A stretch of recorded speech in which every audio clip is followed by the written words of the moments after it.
Picture this. You're in a coffee shop just doing your normal morning routine. Two guys sit down in the table next to you and start having a conversation about business and finances. And they're not being overly quiet, and it doesn't look like they're concerned with other people hearing, and so you pay a little bit of attention and capture a little of the conversation. And then all of a sudden you realize sitting next to you is Warren Buffett and Bill Gates. They're having a conversation, and they notice that you're interested.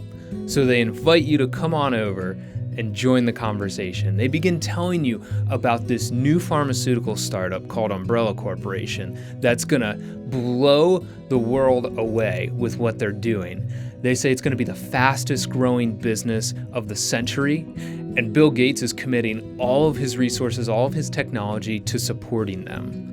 Warren tells you, hey, if you have any money, scrape, borrow, whatever you have to do, invest in stocks for this company. So you walk away feeling like a millionaire with the plan to put everything you've got into stocks. So you begin to tell family and friends, hey, I'm going to be a millionaire. And you watch and the stocks raise 100% that week.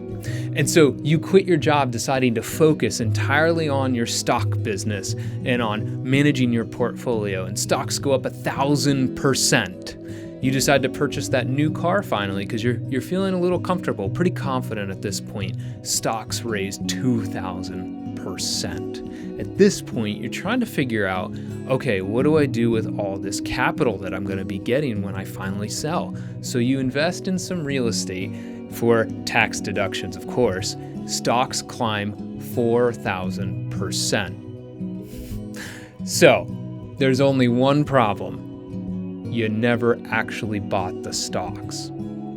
You see, we do this in our spiritual lives as well. And that's what the core verse is all about this week. So James 1:22 says, do not merely listen to the word and so deceive yourselves.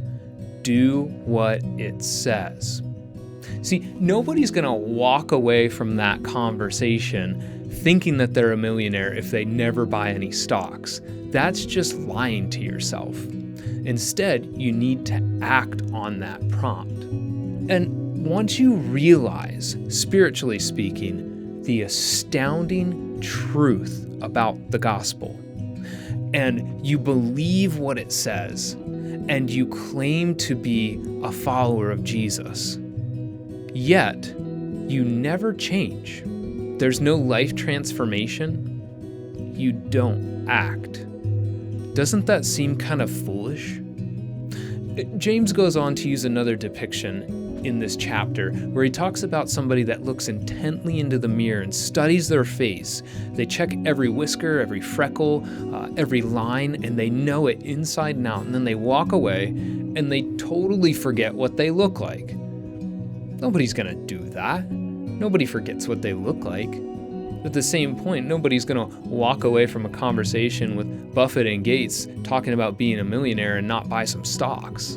It's the same idea.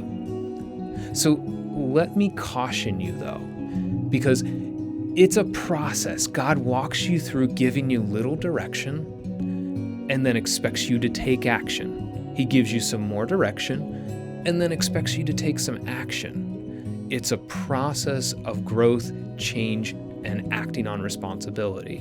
But if you ignore that process, if you decide not to listen to that little prompting to act, or you ignore the little voice in the back of your head, or you disregard that kind of burning pool in your chest, you do that enough times, you will become callous to the direction God's giving you. And that's, I think, why James is warning so strongly that you can't just hear scripture and do nothing, because eventually it will do nothing for you. So stop being quiet. Stop being timid. Stop avoiding. Stop ignoring. Stop fearing. Decide to act and see where God leads you. You'll be amazed.